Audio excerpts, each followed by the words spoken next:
Hello, everyone, and welcome to the Armenian News Network Groong Week in Review for February 2nd, 2025. Today, we're talking with Benyamin Poghosyan, a senior fellow at APRI Armenia, which is a Yerevan-based think tank. But first, to our listeners, thank you for following us. We are always happy to earn your support. You can support us through our Patreon and Buy Me a Coffee pages, which you can find through podcasts.groong.org/donate. There you can give once, or you can become a sustaining member with a monthly donation. But we know that that is not for everybody. Not everybody can give, in which case you can still help us. Please comment, like, and share our shows with your friends and circles on social media, because that helps us a lot as well. It gains us visibility on the social media platforms like YouTube, and that helps us. Hello, Benjamin. Welcome to the show. Ողջույն Benjamin. Hello, Asbed. Hello, Hovik. It's always a pleasure to be with you, and thanks for having me. Welcome. So this time I would like to start with my question to you, Asbed. So I think it's already 2 weeks when Trump returned to White House. So can you share how it's going in United States to live on the Trump presidency 2.0? Well, as I mentioned, it's become Disneyland and everything is wonderful in the United States now. But in reality, there are issues like the highly demonstrative illegal immigrant raids, the Trump orders to stop various government spending, including various Medicare and Medicaid funding, which shut down their online portals, and then judges got involved, stopped the orders, and caused a lot of chaos and confusion. This brought back memories of the first Trump administration, which never got out of chaos mode. But overall, it seems like Trump is a lot more organized and directed this time around and proceeding full steam ahead with his agenda and things he promised during his campaign.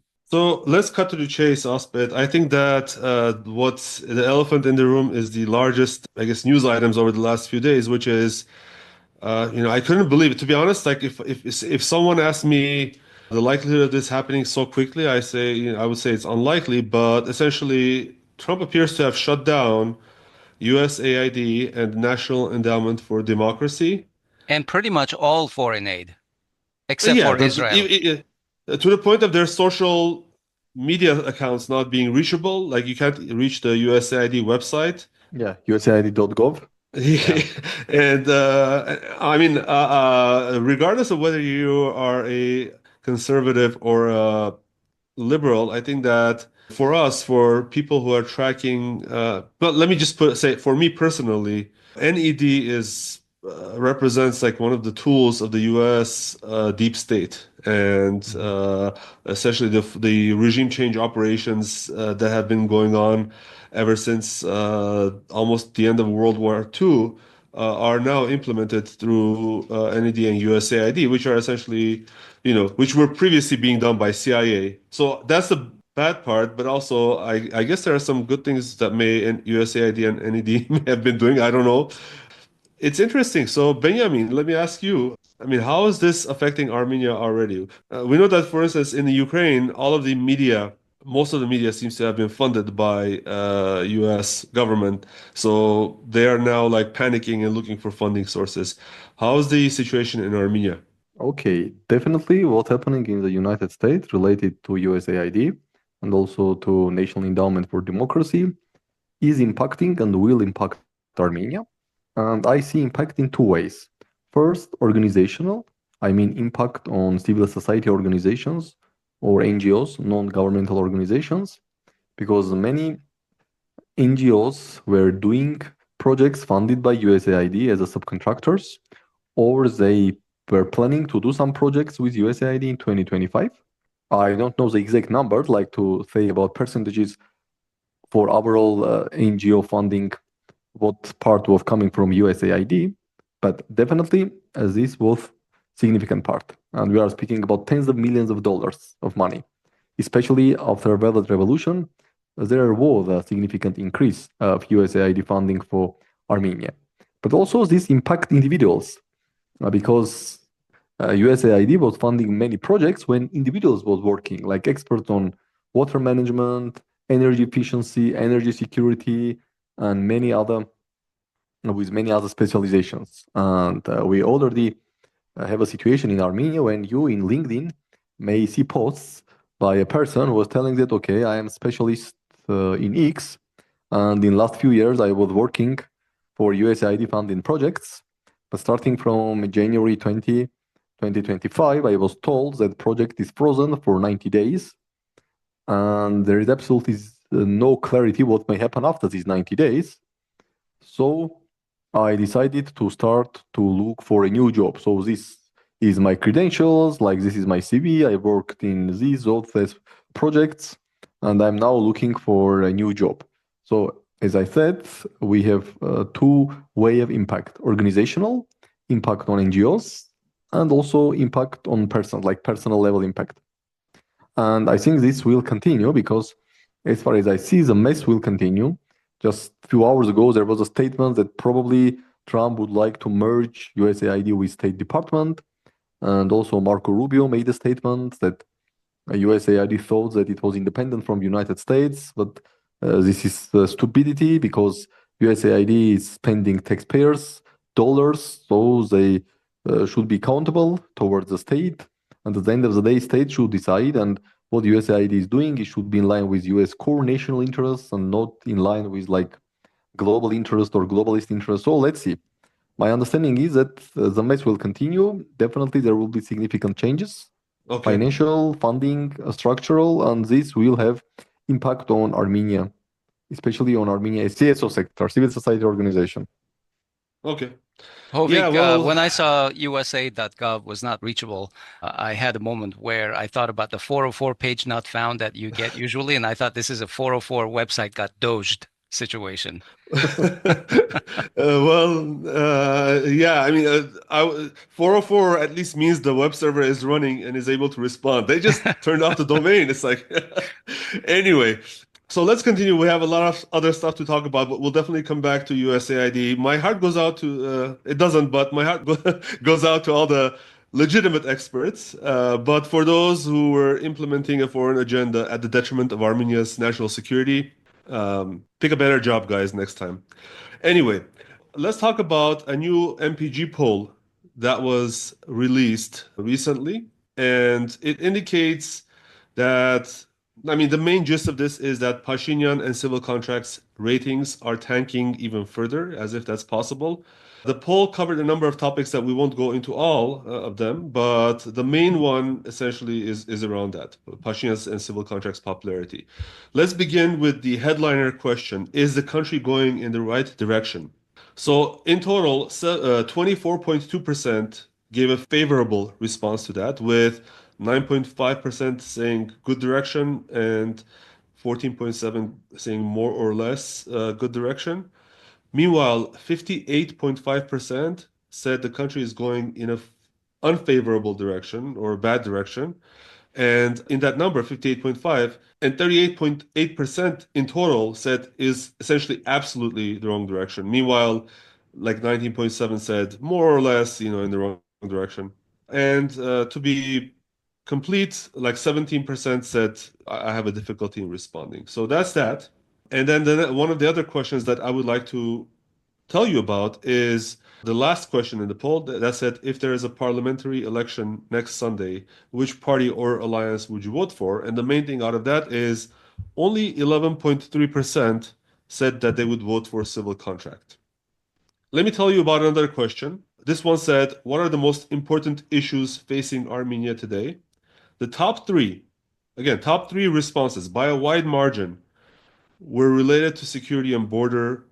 39.5% said security issues, 21% said border clarification issues, and 15.6% said outright risk of war as being their important issue. And the remaining questions, the remaining significant questions were related to economy and finances, inflation, the cost of public transportation, all essentially issues related with money. So, okay, I said all that. Let me put out one more thing, which is it seems to be the only saving grace for Pashinyan and civil contract in this poll seems to be the green lighting to have a referendum to join the EU. We've previously discussed how this is not a requirement from the EU for countries to have a referendum before the application process starts. And we've also said that the application process takes decades even, not even years. So it's measured in decades. But this measure has gotten a favorable response, nearly 55% saying that they approve of the motion, and 33% said disapproved.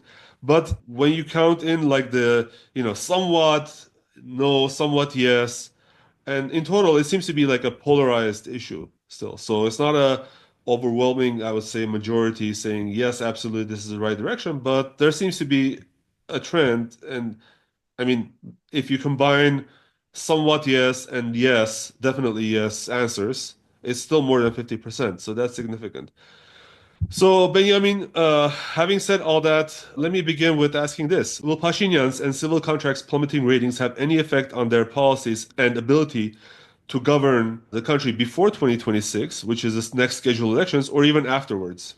Okay, conventional wisdom tells that definitely, at least before elections, plummeting ratings should have some impact because probably as with every government, the current government also definitely would like to continue to govern also after scheduled 2026 parliamentary elections.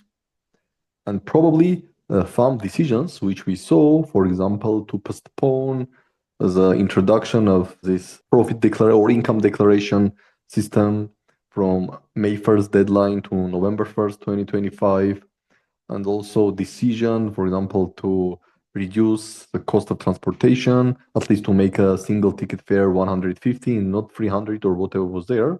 Probably these are the early indications that also government has concerns.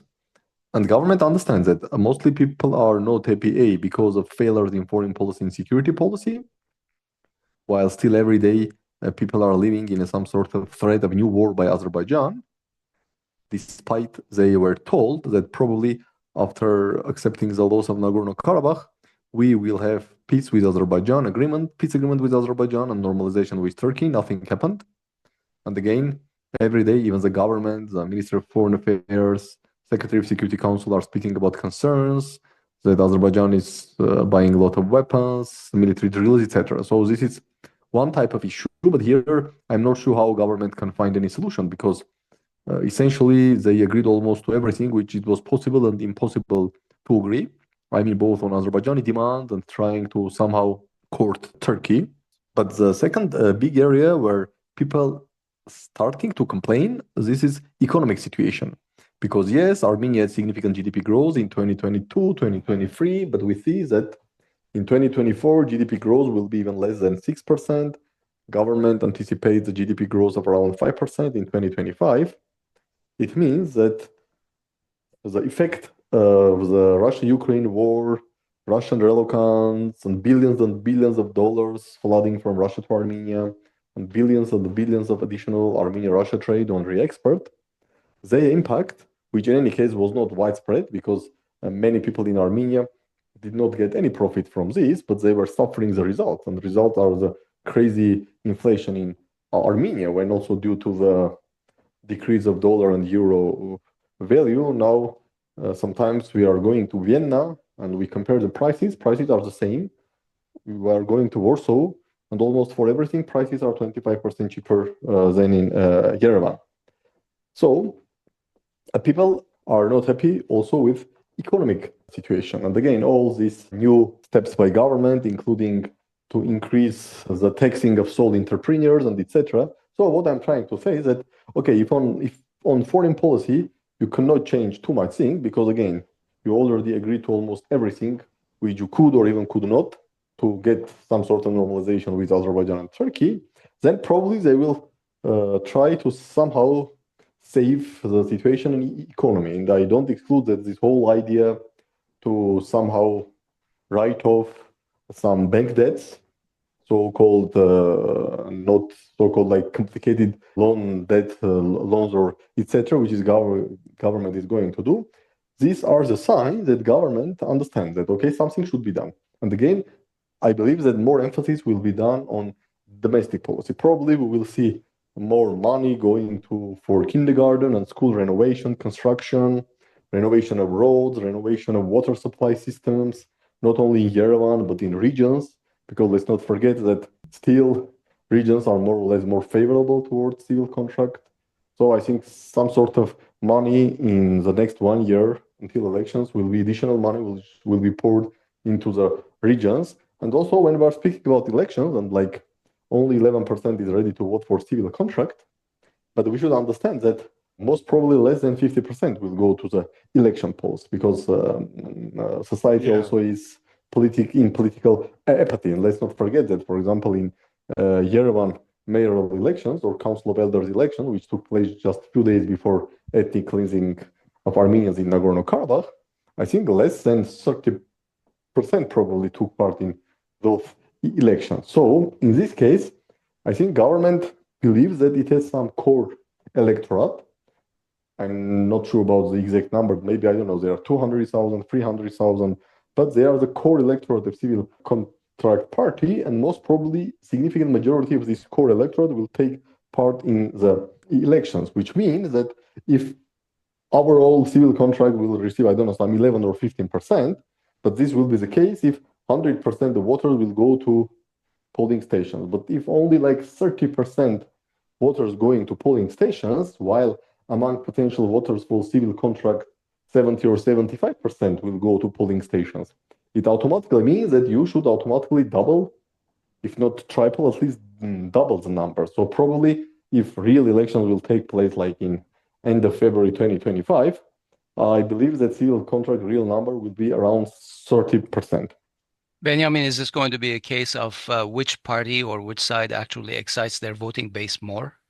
Probably yes. And here again, I think the civil contract has an advantage because, or I would say prime minister has an advantage. Let's forget about civil contract because we are a parliamentary republic, which definitely was a premature step done back in 2015 to move from semi-presidential to parliamentary republic. So we are parliamentary republic, but we do not have any political party in real sense of this term, which of course is an absurd situation that in parliamentary republic there are no political parties. There are like groups of people who are joining with one or another leader, and absolute majority of them are not motivated by any ideology, but are motivated by some personal profits. So in this case, when we speak about civil contract, I think all understand that absolute majority is the same rating as the prime minister rating. So the advantage for prime minister is that still, I think he has more chances to mobilize its core electorate than, for example, other participants. And the issue is that also if you look also into this Gallup poll, like, okay, I think second place was either this DOK party or Armenia Alliance with 5-6%. And then everything else was almost below 2%, if I'm not mistaken. So this is also the indicator that despite definitely prime minister or civil contract, their ratings are going down, but those people who are or have been disappointed and they are not going to vote for civil contract, but at least some of them are not going to vote for anyone.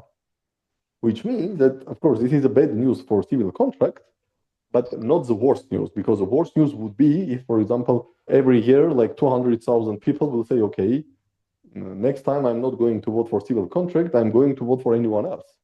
But if 200,000 people are telling I'm not going to vote for civil contract, and from these 200,000, 150,000 are telling that I'm not going even to take part in elections, this is a not so terrible news for civil contract. Hovik, before you move on, you mentioned a moment ago that the poll results on the EU referendum seems to be a polarizing issue, but I want to question that because the results come across to me differently.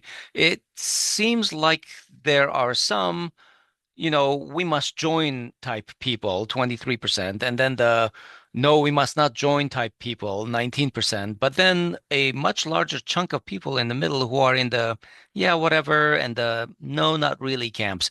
So I think most people are saying this is not an important issue for them. Well, And like you said earlier, the top issues for people are security-related issues. What do you think?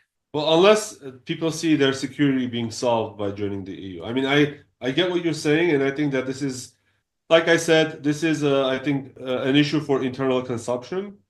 But I think that a lot of people would love to see that Schengen visa. I mean, it's difficult to extrapolate from the results directly, but well, I think that's a very important thing you just said. I think most people just want free visa travel between Armenia and the EU, and they think that joining the EU is the same thing as a Schengen visa. Does this whole joining the EU issue go away if Armenia achieved the Schengen visa status? If I may say, first of all, regarding this Schengen visa liberalization, my assessment will be that this is probably not going to happen in the next 5 years, at least. So I will be extremely surprised, maybe positively, but extremely surprised if Armenia will have visa-free regime with EU until 2030. Second, I'm not sure that this is the only reason. My understanding is that from people's perspective, joining EU means that A, your living standards are going up. Like if your average salary, for example, in every salary in Armenia is like net salary after paying all taxes, probably like, I don't know, 600 euros, probably like 240, 250,000 AMD. People think that if Armenia joins EU, their salaries will be tripled at least. So the average salary will be 1,500 euro, probably 750,000 or 600,000 at least AMD per net. Also, they think that they will have much higher pensions. Now, average pension in Armenia is approximately like probably 120 euros, 50,000 AMD. People say, okay, if we will join EU, my pension will be 1,000 euro. So from pensioner perspective, this is excellent. And all sees these old Europeans as a tourist coming to Armenia, and some are telling, okay, look, wonderful people, they worked 30 years, they work hard, but now they have enough pension to enjoy their life after they're 60 or 65, coming, taking planes, flights, coming to Armenia, tourists, etc. While in Armenia, average pensioner, if he's not being supported by his or her children or relatives, probably, at least in the winter, will die either from hunger or from cold, because she or he will not be able either to afford food or afford heating and electricity. So I think I want to say that this is not only like a visa-free travel to EU, but also overall perception that in EU, living standards are much better. That is why people are saying, okay, why not? Also, some people know that, for example, many countries in EU are net receivers. For example, of course, not everyone knows, but let's go as, for example, from 27 EU member states, I think only 6 countries are paying more to the EU budget than receiving. Right. Like Germany, I guess France probably, in some northern European countries, while at least 20 or 21 countries, they are receiving more. And for example, if you go to Bulgaria and Romania, who joined EU in 27, or the last country who joined the EU, Croatia, in 2013, for example, in these countries for last 10 or 15 years, they overall got like tens of billions of euros. And I'm not speaking about loans, I'm speaking about grant support for infrastructure, agriculture, energy, everything, tens of billions of euros. For example, in Romania and Bulgaria, I think it will be even something like around 100 billion euro for last 17 years. And can you imagine? And Bulgaria is not too different from Armenia. Like if at least in Romania, population is almost 20 million, Bulgaria's population is 7 million. So let's assume that miracle happens, Armenia joins EU. In next 15 or 20 years, we will have additional 50 billion euros of, not loans even, 50 billion euros of assistance. Of course, anyone who thinks about that say, yes, this is fantastic. The problem is that people don't understand that holding a referendum, making laws or not making laws has nothing to do with the EU application process. This really has nothing to do. It has zero connection with the start of the process of EU membership. Let's assume definitely this process may take decades. This process may never end. Let's look into the Western Balkans. They are struggling for more than 10 years. Turkey is struggling for decades. But even if let's assume like we follow this Chinese proverb that the longest road starts from the first step, okay?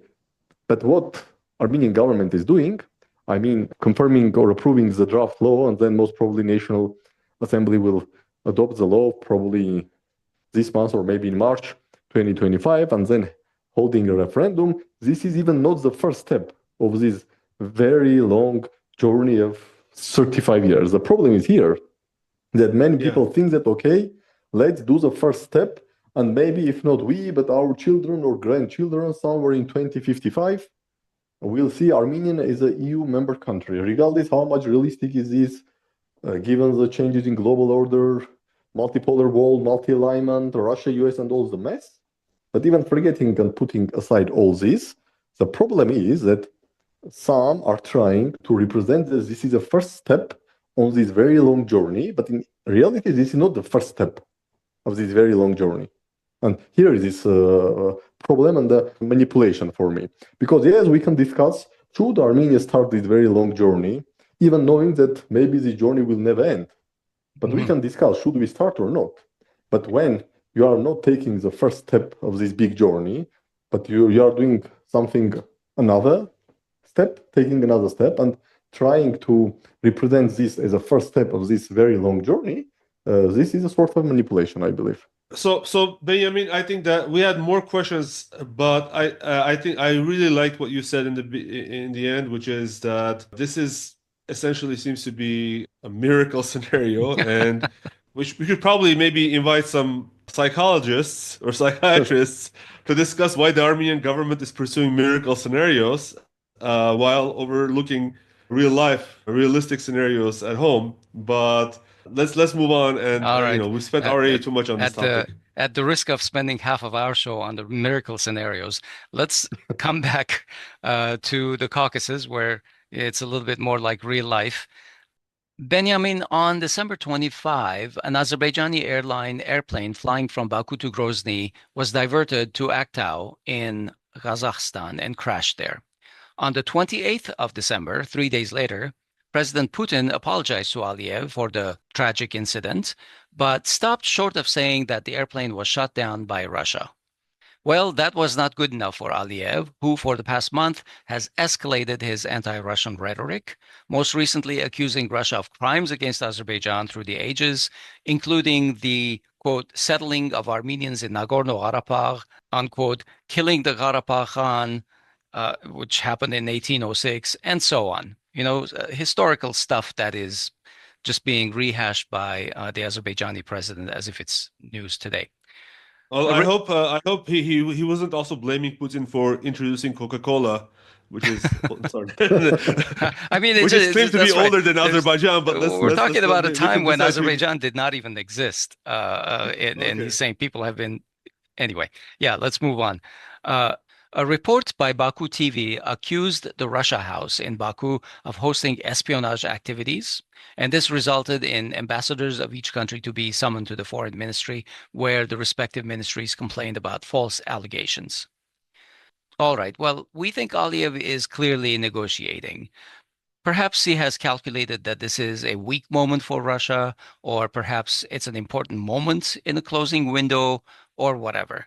So, what does Aliyev want, Benjamin? Why now, all this stuff? It's really a very interesting question. And frankly speaking, I'm not sure I fully understand motives behind President Aliyev's actions, because President Aliyev, I think, smart enough to understand that now it's not the time when you can just bully Russia. Okay, maybe you could do that in late 2022 or in 2023, when Russia had a very tough situation in Ukraine and Azerbaijan exploited this very excellent way from their perspective, including what they did in Nagorno-Karabakh in September 2023. I mean, ethnic cleansing, exploited the weakness or preoccupation of Russia by Ukraine. But now, when in all 2024, Russia was moving forward in Ukraine, and there are more and more assessments, and I'm speaking about the Western assessments, and no one can accuse the West for pro-Russia propaganda, about the Western assessment that Ukraine is coming closer and closer to the brink of collapse, both militarily, I mean collapse up front, but also in general, collapse as a state. So why in this situation, and especially when Azerbaijan spent so much resources sending messages to Russia, trying to convince Russia that after so-called betrayal of Armenia, Azerbaijan can be a partner for Russia in South Caucasus, through which Russia can continue to pursue its vital interest in the region. Like after all this diplomacy, also some part of counter diplomacy directed to some Russian experts who were directly bought by Azerbaijan to push forward this narrative in Russian expert and academic circles. And when it seemed that more or less Azerbaijan reached its goal, Azerbaijan-Russia relations are flourishing, economic connections, north-south Benjamin, sorry transport to interrupt corridor. you. We Yes, should also mention that this is 2 weeks after Russia and Iran signed a strategic partnership agreement, which relies heavily on Azerbaijan for transit routes, That's whether right. it's through rail communication or gas communication. So that's also we talked about that, but I wanted to mention that because I think that's important as well. I mean, to me yes, also, this agreement seemed to strengthen Azerbaijan's hand as well. yes, of course, and definitely Azerbaijan will get also economic benefits, but also this increases Azerbaijan's importance for both Russia and Iran for cargo transit, electricity transit via Azerbaijan between Russia and Iran, and even gas transit or supply of Russian gas to Iran via Azerbaijan, which theoretically may then reach even Pakistan or India. Let's not forget that for decades there was an idea of the gas pipeline from Iran to Pakistan, then India. Of course, it's not materialized yet, mostly also because it will pass through this Balochistan, which is partly in Afghanistan, partly in Pakistan.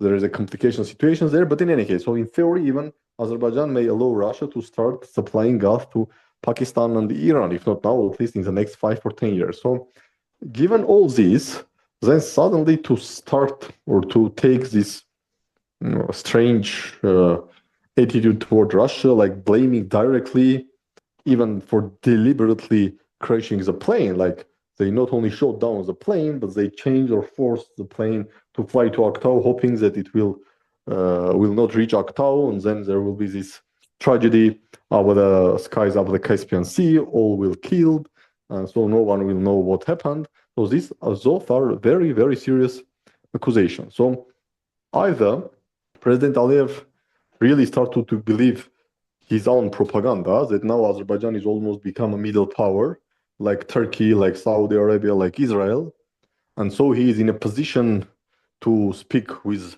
Russia in the position of, if not the strength, at least in the position of almost equal. How Erdogan speaks with Mr. Putin or Mohammed bin Salman speaks with Mr. Putin. But frankly speaking, if this is the case, then something happened with President Aliyev, because again, he was a quite smart and quite cautious person. Okay, every person may lost touch with reality. I'm not sure this is the case or not, but this may be the case. So option number one, he simply lost touch with reality and really believes his own propaganda that Azerbaijan is a middle power, or at least at the brink of becoming a middle power. So temporary insanity. Yes, temporary insanity. Option number two, there is something which we don't know about, which makes Mr. Aliyev very nervous and angry against Russia. Okay, what we know from like open source intelligence, okay, I'm not sure what could irritate President Aliyev too much, but of course, in geopolitics, always there are something which you are not able to know if you are not a president or at least someone very close to leadership. This is option number two. So something happened which really irritated President Aliyev. We don't know what, and I don't think we should speculate about this because we are not looking into the crystal ball. Okay. And option number three, Azerbaijan is preparing some move. I don't know, it could be against Armenia or whatever, which theoretically may be perceived negatively by Russia.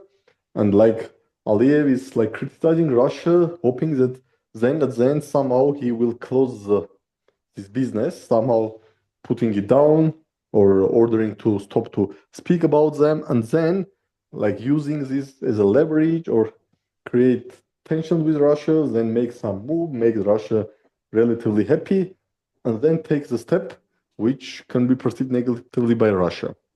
At least I see these three potential options. Then maybe there are some other options about which we are not able to know or even we are not able to think about. So am I to understand correctly that essentially option three is basically extracting some kind of concessions out of Russia for a specific issue? Yeah, this is my favorite sort of topic. concessions. Some sort of concessions for potential future action. Like you are creating like huge noise from this tragedy, then somehow sending a message to Russia that you can wrap up.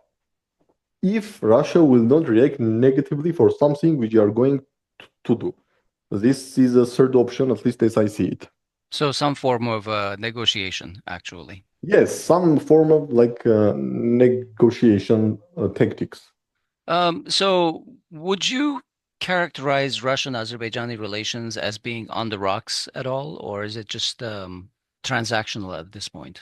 I think definitely tensions are there, but also we should not forget that, okay, for every country, leaders' perceptions or decisions are matter, but for the countries like Russia and Azerbaijan, leaders' diplomacy plays a significant role. So again, tensions are there, but also every moment Mr. Aliyev can call Mr. Putin or Mr. Putin can call Mr. Aliyev. They may speak, we don't know about what, and suddenly we will see that everyone again is happy. Azerbaijan is happy with Russia, Russia is happy with Azerbaijan. So tensions are there, but I don't see like these are all the systematic challenges which simply prevent things coming back to normalcy. At least, I mean, normalcy, what was before December 25, 2024. So again, every moment, two leaders can reach each other and they can come to the decisions that, okay, we are finishing all this stuff and we are coming back to the situation when, again, Azerbaijan is a partner for Russia to pursue its interests in the South Caucasus, or as many Azerbaijanis are telling Russians that, okay, we are ready to replace the bad guy Armenia in South Caucasus. So pursue your interest via Azerbaijan. Benjamin, I know we said we shouldn't talk too much about miracle scenarios, but while the scenario of Armenia joining the EU is a miracle, the repercussions of that discussion, of that public behavior, are having apparently some real effects on Armenia. So this past week, Russia gave some very dire warnings to Armenia about its desire to join the EU and leave the EAEU, Eurasian Economic Union. Essentially, they said that those two organizations are mutually incompatible, and everyone knows this. I mean, no need to state that. I think Zakharova said that Armenians would go into like mass starvation or something like that. And Hovik, I think now both the US and Russia have told Armenians that they should be ready for some cold winters. Yeah, cold winters and cold rice. Like because I don't know if even if we get all the rice that we should get, I don't know how we're going to cook that rice. But so at the same time, EU ambassadors voted to extend the European mission in Armenia, which was another, I think, blow at the interests of Russia and Iran and everyone and Azerbaijan also piggybacking on that issue. So, Benjamin, let me ask you, could we say that Armenia is basically using the presence of the EU monitoring mission, EUMA, as a bargaining chip for what? I mean, I think that Azerbaijan also essentially said they want the EUMA gone, and that's one of their preconditions. Is it really more like a security blanket that the Armenian government is presenting the EUMA to be, or like a bargaining chip with Azerbaijan? So, first of all, regarding Russia's reaction that Armenia would face cold winters if Armenia joins EU, I'm surprised here too, because Russians are not idiots and they know better than 90% of Armenia's population that what government is doing has nothing to do with this first step of this very, very long journey. So I think this is simply like, I don't know, like show or whatever, like to say that, okay, if Armenia wants to join EU while Armenia is not taking any step to join the EU, then Armenia should leave Eurasian Economic Union. In that case, cold winters, I don't know, hunger, or significant decrease of export of Armenia. I'm not sure why Russia is doing this. Sometimes I have a feeling that even in Russian Ministry of Foreign Affairs, people are speaking just for speaking. Like you should criticize Armenia or you should say some funny thing. You should say, oh, these bad Europeans, and to repeat the mantra that Armenia will become next Ukraine, should not become next Ukraine. Again, I'm sure that at least at the core level, Russians or Russian leadership or expert community understands that what Armenian government is doing has nothing to do with the start of this very, very, very, very long process to join European Union. Now, regarding EU monitoring mission, I don't think Armenia keeps them as a bargaining chip, because to bargain it with whom? Frankly speaking, I'm sure that all this noise from Azerbaijan that this 209 EU monitors, and these 209 include local staff. So probably the international But stuff. they're armed with very, very powerful binoculars, Asbed. I mean, Yeah, it's like something like, I Benjamin. don't know, like new weapons like laser binoculars or mini nuclear Laser weapons. binoculars Yeah, laser with binoculars or nuclear, yeah. I don't know. Yes, these small modular nuclear reactors being wrapped up in Pocket nukes, pocket binoculars. nukes. Yes, pocket nukes. So I don't think that anyone, at least in Azerbaijani leadership or President Aliyev, takes this seriously. So you cannot bargain because, to be very frank, I'm not sure that for Azerbaijan this is a really big deal. This is just one of the pretexts not to sign anything. Because let's be very clear, the deployment of EUMA is a part of the political deterrence against Azerbaijan. But again, this is one of the factors, and I think not number one factor, of political deterrence against potential Azerbaijan escalation. But first of all, the key deterrence is a military one, not political. So political deterrence by default has less importance than military deterrence. And if you are only one of the factors of this political deterrence, it's not a zero, but it's not even 50 if you take like the range from 0 to 100 as a deterrence tool against Azerbaijan.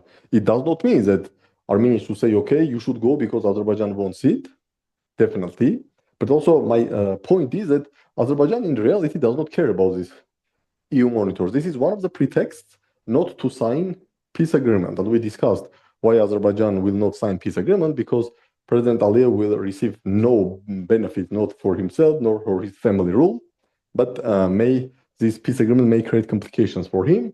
So this is just pretext. And as we discussed, even if tomorrow Armenia will say, okay, I'm canceling EU mission, within 24 hours, I'm changing my constitution and other laws, I'm dissolving OFE Minsk group, I'm doing that, I don't know, I am ready to give you a corridor, I am giving back all the weapons from France, India, I'm canceling our contracts, then President Aliyev definitely will find another thing. He will say, okay, the corridor, but it should be like fully under Azerbaijani control. Then he will demand the establishment of Western Azerbaijan Autonomous Republic inside Armenia. Then he will demand that we should another time change our constitutions, this time transform Armenia into confederation with Western Azerbaijan as a key part of this confederation. So as far as President Aliyev believes that peace agreement will give him and his family zero benefits, but may harm them, and as far as there is no strong external power who will force President Aliyev to sign peace deal, Azerbaijan will not sign peace deal and will put forward pretexts. So there is no offense from Armenian perspective. Why to satisfy pretext number 3 if there are 10 pretexts, and you know that even if you satisfy all 10, then there will be another 10. So definitely Armenia should not cancel the EU mission, but also we should understand that this is not number one factor deterring Azerbaijan. So it's not even like a bargaining chip. It will be bargaining chip if, for example, Armenia will say, okay, guys, I'm canceling EU mission, you are signing peace agreement, you are accepting real delimitation based on real Soviet-Armenia borders, moving back your troops from 200 square kilometers of Armenian territory, and freeing all prisoners, including Artsakh leadership, now in jails of Baku. If Azerbaijan was ready to do this ABCD for canceling EU mission, I will say yes, this is a real bargaining chip. But again, if tomorrow Armenia will say I'm canceling the EU mission, nothing will happen. Armenian leadership and soldiers and others will still remain in Baku jail. Azerbaijan still will demand the establishment of Zangezur corridor and will prepare for military escalation any moment it seems the time is right for military escalation. So why to cancel mission? Like it's no thanks. But again, it's not like something that, okay, Armenia can use, or even with Russia. Like, I don't know, we can say, okay, we are canceling this UMA mission, and then what we want from Russia? Like, I don't know, give us nukes or give us Iskanders or what? So I don't think this is a bargaining chip. Is there any indication from your side, Benjamin, that Pashinyan, at least they're trying to spin it like their recent policies as quote unquote balanced? At least that's the word he used in Davos recently. But I don't see what they're balancing, to be honest.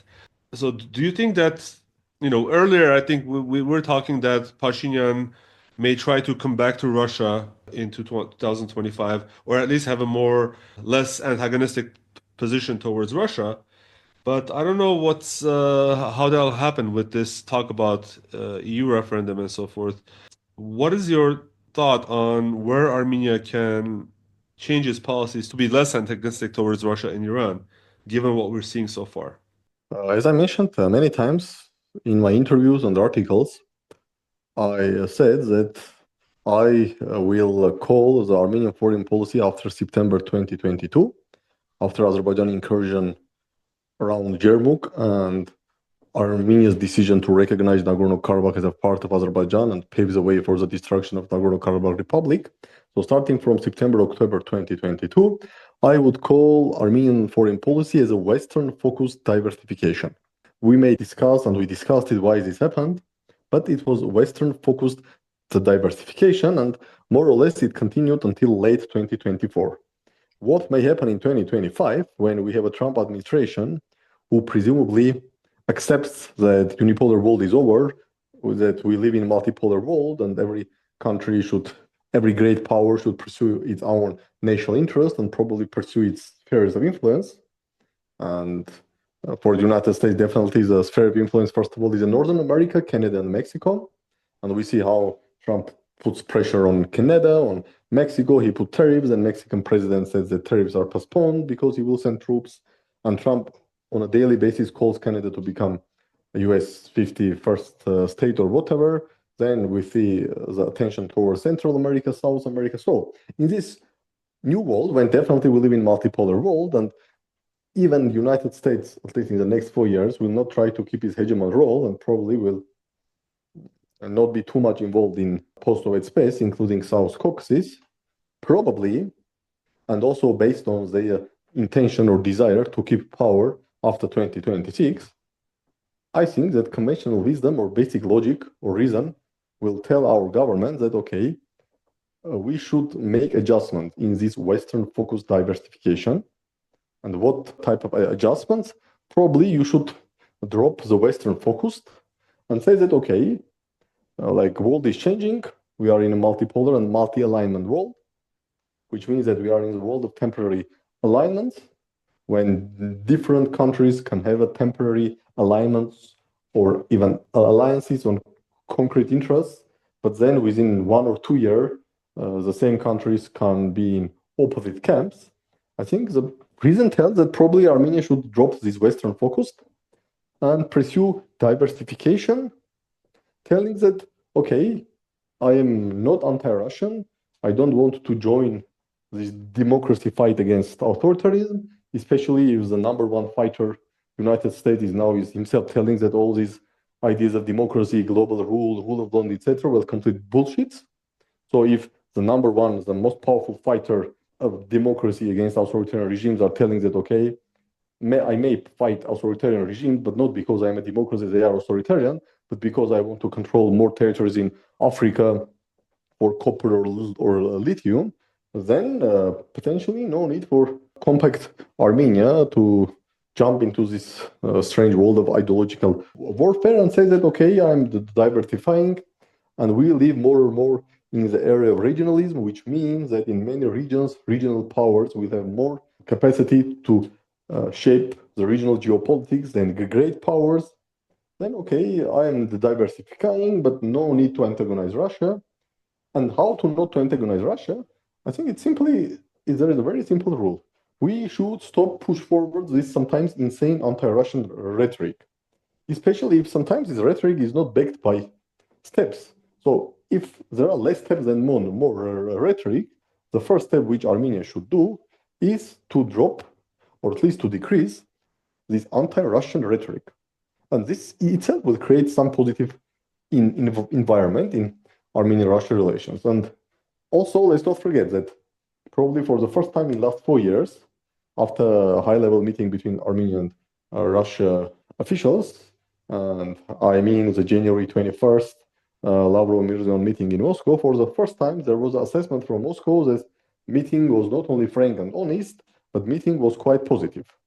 And while the meeting took place only a week after Armenia signed the Charter of Strategic Partnership Commission with the United States, but all this was done with Biden administration. So potentially, I think, again, conventional wisdom and simple reason to continue to govern in Armenia after 2026 parliamentary elections will convince our government to bring down its anti-Russian rhetoric and also bring down all these speculations about civilizational choice, democracy vs authoritarianism, that Armenia should join democratic camp and should fight against authoritarian. I don't know, like sometimes I'm hearing and it's like sounds very strange. Okay, Armenia should join fight against authoritarianism. Okay, and who are the key authoritarian states? If you are asking, they are telling, oh, of course, it's Russia, China, and Iran. So it's like wonderful, like 3 million Armenia, which itself is facing existential threats to be completely annihilated as a state, should join fight against 1.3 or 1.4 billion China, nuclear power, 140 million Russia, number one nuclear power or number second nuclear power in the world, and Iran, its neighbor, and probably the only neighbor who more or less is not happy to see Armenia destroyed by Azerbaijan and Turkey. And why Armenia should join this fight? Because of some ideas or moral or whatever. For me, it sounds like science fiction in a worse terms. But Benjamin, given this possible positive turn in Armenian-Russian relations, and also given the Russian-Azerbaijani tensions, does Armenia have an opportunity to increase its influence in the north-south trade corridor that's going on between Iran and Russia? The key problem for Armenia being part of any corridor between Iran and Russia is A, Armenia has no direct land border with Russia, so we have Georgia, which is itself more or less becoming more and more pragmatic. But the number one problem is that we have no infrastructure, normal infrastructure, which connects Iran with Armenia. Only in 2024, in early 2024, Armenia started constructions in Syunik region for these new highways, which first should connect Sisyan with Kajaran and then Kajaran with Agarak. And according to different estimates, these several sections, only Sisyan Kajaran has 3 subsections, and Kajaran Agarak construction was started in February 2024 by the consortium of 2 Iranian companies. So all these 4 sections, like 3 subsections from Sisyan to Kajaran and 1 section from Kajaran to Agarak, probably the work will be finished, and I'm speaking about like fully finished, somewhere in 2033 or 2034. But as far as this work has not been finished, even if Russia, Iran, or even United States, by let us assume there is another miracle, and Mr. Trump tells that, okay, all trade between Iran and Russia should go via Armenia, otherwise I will put, I don't know, 1,000% tariffs on Russia and Iran. We know that President Trump likes the word tariffs, and he's non-stop putting tariffs on everyone. But even if President Trump telling this, there is no sufficient infrastructure. There is no railway, and there are no normal highways. So we should wait for another 10 years, and then maybe somewhere in 2034, Armenia can become a way to connect Iran with Russia. Second option is, again, another miracle, Armenia-Azerbaijan normalization. And in this case, you are using railway via Nakhchivan to connect to Iran. And in this case, yes, there will be railway connection, at least from Iran to Georgia. And if there will be another miracle and Abkhazian railway will be opened, then we will have Iran-Russia railway, which will pass Iran, Nakhchivan, Armenia, Georgia, Abkhazia, Russia. But frankly speaking, I'm not sure that in geopolitics we will have like multiple miracles simultaneously and all favoring Armenia. So you've brought us to Syunik, and Aliyev is continuing to demand an extraterritorial corridor through Armenia, even suggesting that if Pashinyan doesn't give a corridor, he's going to take it by force, right? This is despite the fact that Pashinyan has offered Azerbaijan the same deal as Iran for transit through the territory of Armenia. I just read a couple of days ago that Stratfor has hinted that the stalled talks may lead to violent escalations in the second half of 2025. What's your assessment of this situation? And, the thing that brought this question to my mind was when you said that there's no infrastructure to transit between Armenia and Russia. Why doesn't Armenia propose to Azerbaijan that the same deal that they want for transiting through Armenia should apply to Armenian transit through Azerbaijan and to Russia? Okay, regarding this issue, First of all, Armenia offered more to Azerbaijan than simply to replicate what is happening via Iran, because Prime Minister stated many times, including in his January 31st, 2025 press conference, that Armenia is ready to offer unhindered passage for Azerbaijani cargo via Armenia to reach Nakhichevan, but the passage will be unhindered, but still it should be within Armenia's sovereignty. Then Are you referencing the November 9, November 10, no, 2020 agreement? I'm not sure. I'm not sure what Prime Minister was there. I'm just telling that Prime Minister stated that Armenia is ready to provide unhindered access to Azerbaijani cargo if the route is under Armenia's sovereignty. Does Prime Minister mean under these the November 9, 22, Article 9 of November 10, 2020 trilateral statement or something else? I'm not sure. And also many times also our foreign minister stated that Armenia is ready to provide simplified procedures for customs and border controls. So I have great doubts that Iran provides Azerbaijan unhindered passage or very simplified customs and passport control procedures. So Armenia is ready to offer more to Azerbaijan than Azerbaijan gets from Iran to reach Nakhichevan via Iran. This is first. Okay, one question about that. Does Armenia get anything out of this? Does Armenia get unhindered passage through Azerbaijan to Russia, for example? According to Prime Minister, and I'm again referring the press conference of January 31, Armenia sent some suggestions to Azerbaijan in late 2024 after this Kazan meeting between Pashinyan and Aliyev in October 2024. And according to Armenia's Prime Minister, so Armenia offered that first, let's open the passage for a railroad connection, which means that Azerbaijan will have like unhindered, but under Armenia's sovereignty, railroad connection from Azerbaijan to Nakhichevan via Megri. But also Azerbaijan should allow Armenia to have a railroad connection with Megri via Nakhichevan. So this is a first part of our suggestion. And the second part, that if first part goes well, then we may think to use the same procedures also to reach international markets, which means that Armenia may reach Iranian railway via Nakhichevan. So this is the last suggestions of Armenia shared with Azerbaijan in late 2024, but approximately 3 months passed and we haven't received any answer from Azerbaijan, which probably means that Azerbaijan is not happy with this. And also there's nothing about Armenian transit through Azerbaijan and to Russia, correct? Yes, there is nothing about. Okay. As of now, the only thing is that, okay, you will use Syunik to reach Nakhichevan. I'm speaking about railroad only. But also, you should allow Armenia to use a railroad via Nakhichevan to reach Syunik. Okay. But no answer from Azerbaijan. But again, like Armenia's position is that everything should legally be under Armenia's sovereignty. So it could be an unhindered passage, it could be simplified procedures, but legally it should be Armenia's territory. Regarding the risk of escalation, my understanding is that probably Azerbaijan may start from a limited escalation, and this limited escalation can happen in Syunik, in Vayozor, in Gherardkunik, to test the reaction of this rapidly changing world. Like limited escalation, and to see what will be Trump's reaction, there will be any reaction or zero reaction, what will be Iran's reaction, what Russia will do, what France will do, what EU will do. And probably this limited escalation reactions and also resistance by Armenian army will be a good source of information for President Aliyev to think if 2025 is the right time to launch another large-scale war to open the corridor by force or no. Because definitely this is a strategic vision of Azerbaijan, that Azerbaijan and Turkey should have common land border. And of course, the easiest way to have a common land border with Turkey is to have common land border with Nakhichevan.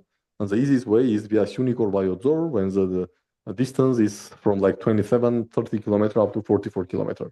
But this is a vision, and vision may take decades to be materialized. Like Azerbaijan had a vision to bring back Nagorno-Karabakh starting from 1994, but it took for them 29 years to completely destroy Nagorno-Karabakh Republic and ethnically cleanse the Armenian population. So Azerbaijan knows that for vision, you may wait for 1 year, 5 years, 10 years, 20 years, 25 years. So vision is there. But my understanding is that first we should wait for some limited escalation and reaction of Armenia, reaction of Armenian armed forces, the level of resistance and the international reactions will give significant thought for President Aliyev to decide if time is right to realize its vision, or maybe he should wait for 2026 or 2031 or longer. All right, well, it's time to wrap up. Let's find out if there are some thoughts on each of your parts to share with our listeners. Hovik, what's on your mind? Well, I would like to bring to the attention of our listeners the situation where a 70-year-old man, Gharib Babayan, a refugee from Artsakh, posted on Facebook a video of people apparently singing in Azerbaijani about Karabakh. I'm not sure the exact things that he posted, but he basically said that, I think, why is this being tolerated and so forth. And the result of that, you can think of multiple possible scenarios. This is essentially a group of Azerbaijanis, maybe they're Iranian Azerbaijanis, I'm not sure, but they're singing in the middle of Republic Square, Karabakh, Karabakh, while an Artsakh refugee is witnessing that. So the result, what did the Armenian National Security Service do? They arrested Gharib Babayan for inciting interethnic hatred. And I think that we are living in an occupied country, if I may say so one more time. Of course, the good news is that there was a lot of outpouring of public support. People at night went to the courthouse where he was being essentially determined if he should be kept under arrest, under pretrial arrest or not, and then he was released. So he won't be kept under pretrial arrest, but I think his case is still there. We'll talk about this in the future, I think, on an episode of Spotlight on Silence, a series that we do. But this entire article on inciting hatred, first of all, it's not even being used right. It's being used arbitrarily by the Armenian government. But I just think it needs to be removed from Armenia's legal code entirely. And for our listeners who may not feel this on their own skins, just think about this. You post a video or a picture on Facebook, let's say, and the government shows up at your door and arrests you for it. Okay, it's at that level. Even in the the most liberal countries like Germany. I mean, I don't know if they're still liberal, but Germany, people are their heads are being smashed in. Like if a Palestinian went and made a protest in Germany, we're seeing all these evidences of police brutality. So imagine if a group of Russians went to the Capitol Hill, and on the stairs of Capitol Hill, they started singing anti-Ukrainian songs. I mean, that's what would be the reaction? And apparently the reaction is to arrest the person who notified the public about this occurrence. Benjamin, what's on your mind? First, I would say that definitely what Hovik described is completely unacceptable. And second, I would say that what's happening in the United States is rapidly changes definitely will accelerate the process of this transformation of post-unipolar world. Like if previously we were thinking that this will take decades, as usually any other transformation of world order from one point to another, probably the Trump administration will accelerate this process. And my understanding is that maybe Trump understands that US cannot keep the unipolar world, so he thinks that, okay, it's better to end the unipolar world under American terms and by America itself, than to spend lots of resources to keep the hegemony of the United States or keep the unipolar world, knowing very well this is simply impossible. So I guess that really in the next few years, many interesting things are going to happen. And of course, Armenia as a country under the threat of attacks should follow all these developments, but should assess and should calculate, and not to face the tragedies like we did in 2020 and September 2023. Benjamin, thank you very much for joining us today. We appreciate your time. Thank you, Asbed. Thank you, Benjamin. Thank you, Hovik. It's always a pleasure to be with you, and thanks for having me. Okay, that was our Week in Review show recorded on February 3, 2025. We've been talking with Dr. Benyamin Poghosyan, who is a senior fellow at APRI Armenia, a Yerevan-based think tank, and he's also the chairman of the Center for Political and Economic Strategic Studies. For more information on the participants in this episode, check out the show notes at podcast.groong.org/episode number. That is also where we put all of the links and the slides and everything that we talk about in the show. I'm Asbed Bedrossian. And this is Hovik Manucharyan. Please follow us on social media and follow us everywhere you get your Armenian news. The links are in the show notes. Thanks for listening. We'll talk to you soon.